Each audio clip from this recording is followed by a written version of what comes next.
നമസ്കാരം കൂട്ടുകാരെ. ഇന്ന് നമ്മൾ വന്നിട്ടുള്ളത് വലിയ ബിഗ് സ്ലാബുകൾ 15 mm തിക്നെസ് ഉള്ള ഇറങ്ങണ വലിയ ടൈലുകളൊക്കെ ഈ കട്ട് ചെയ്യുന്ന ടൈമിൽ കാണാം പൊട്ടണൊരു പ്രശ്നം വരുന്നത്. അപ്പൊ അതിന് ഒരു കമ്പനി പറഞ്ഞ സൊല്യൂഷൻ ഈ കട്ട് ചെയ്യുന്ന മൂലകളിൽ വരുന്ന അവിടെയൊക്കെ കോർബിറ്റേറ്റ് ചെറിയ ഹോൾ ഇട്ടതിന് ശേഷം കട്ടറായിട്ട് കട്ട് ചെയ്യുക എന്നുള്ളതാണ്. ഇപ്പൊ ബോക്സ് കട്ടിംഗ് ഒക്കെ എന്നുണ്ടെന്നുണ്ടെങ്കിൽ നമ്മൾ ഈ ഇത്ര സാഹചര്യത്തിൽ 4 ഹോൾ ഇട്ടതിന് ശേഷം കറക്റ്റായിട്ട് കട്ടറായിട്ട് കട്ട് ചെയ്താൽ പൊട്ടൂല. അതാണ് വലിയ ടൈലുകൾ, 8x4 ടൈലുകളൊക്കെ ആണെന്നുണ്ടെങ്കിലും 6x4 ഇതേമാതിരി തന്നെ ചെയ്യുന്നതാണ് ഏറ്റവും നല്ല രീതി. അങ്ങനെ ആകുമ്പോൾ സ്ലാബ് പൊട്ടുന്ന പ്രശ്നങ്ങൾ വരില്ല. നമുക്ക് ഏത് കൊതയണെന്നുണ്ടെങ്കിലും കട്ട് ചെയ്തെടുക്കാൻ സാധിക്കും.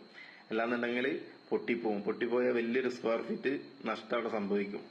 അപ്പൊ അങ്ങനത്തെ സാഹചര്യങ്ങൾ തീർച്ചയായിട്ടും നമ്മൾ കോർബിറ്റ് ഉപയോഗിച്ചിട്ട് കട്ട് ചെയ്യാൻ ശ്രമിക്കുക. അതാണ് അതിന്റെ കറക്റ്റ് ആയിട്ടുള്ള രീതി. കമ്പനികൾ ഇതാണ് കൂടുതൽ പറയുന്നത്. ഒരുപക്ഷെ എല്ലാവർക്കും അറിയണതായിരിക്കാം. അറിയാത്തവരുടെ അറിവിലേക്ക് ഇത് ഷെയർ ചെയ്യാം. Okay, by.